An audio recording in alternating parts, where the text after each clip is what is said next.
अस्सलाम वालेकुम। आज आपको कुछ हकीकत बताना चाह रहा था। सोशल मीडिया से अटैच रहते हुए बहुत सारी ऐसी वीडियोस मैंने देखी जिनमें बहुत सारे लोगों ने ये आर्गुमेंट्स दिए कि ये कोरोना वरोना कुछ नहीं है। कोरोना बनाया जा रहा, ज़बरदस्ती लोगों पे सर पे थोपा जा रहा है तादाद बढ़ाने के लिए कि इसके पैसे मिल रहे हैं। मैं भी वही समझता था। तो मेरे ख्याल से भी शायद जब काफ़ी सारी दुनिया एक तरफ कह रही है तो फिर कुछ ना कुछ तो हकीकत होगी उसमें। तो अब आके कुछ तहकीक के बाद मेरी आंखों से ये पर्दा उठा। वो हकीकत मैं आप लोगों को भी बताना चाह रहा था। ये मास्क मैं आज दूसरी बार ख़रीदा है, जब से लॉकडाउन हुआ है या मर्ज़ आई है। तो मैं मास्क यूज़ नहीं करता था, अब करने लगा हूँ। एहतियात मैंने कभी नहीं की, अब करने लगा हूँ। तो भाई जब बिजली गिरती है ना अपने घर पे तब तकलीफ़ होती है, कोई मुसीबत आती है अपने घर पे तब आपको पता लगेगा। अगर किसी के घर पे आएगी तो आप यही समझेंगे कि ओहो ये तो बहुत गलत हुआ, कह के उसके बाद आप अपने काम लग जाएंगे।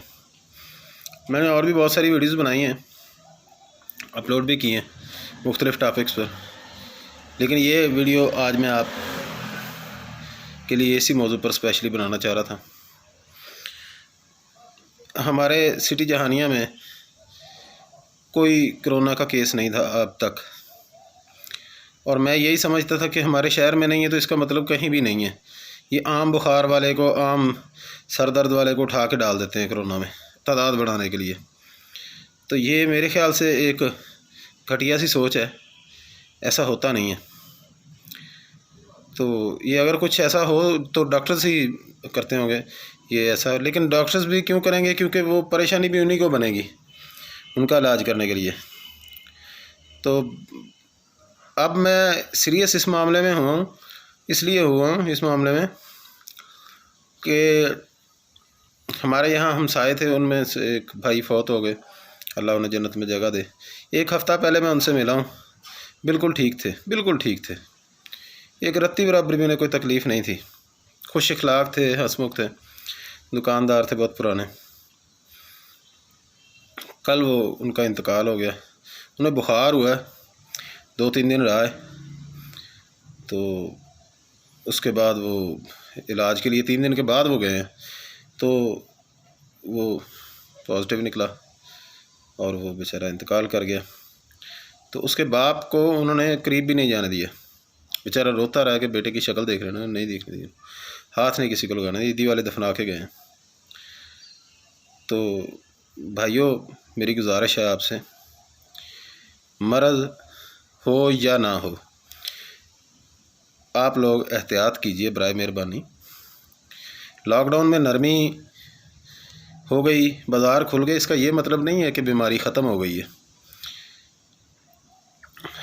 जहानिया में और भी काफ़ी सारे लोगों को ये प्रॉब्लम्स हैं, लेकिन लोग क्या करते हैं, बताते नहीं हैं या हॉस्पिटल जाने की ज़हमत नहीं गुजारा करते। क्यों नहीं करते भाई? हॉस्पिटल के अंदर जाएंगे तो उनके पास तो ना बेड है, ना वेंटिलेटर्स हैं, ना उनके पास टेस्टिंग किट्स हैं, ना उनके पास ऐसे डॉक्टर्स हैं जो इनका इलाज करते हैं। डॉक्टर तो जान छुड़ाते हैं इनसे।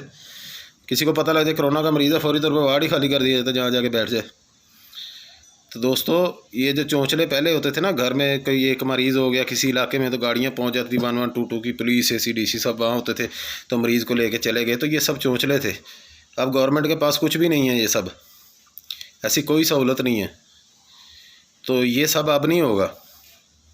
अब कोई बंदा पाकिस्तानी बीमार होगा तो वो घर में मर जाएगा, हॉस्पिटल में जाएगा तो वहाँ जाके मरेगा, मरेगा ज़रूर वो। ये रिकवरी के लिए इनके पास कुछ भी नहीं है, इलाज के लिए कोई हल नहीं है इनके पास, सहूलियात का फुकदान है। हॉस्पिटल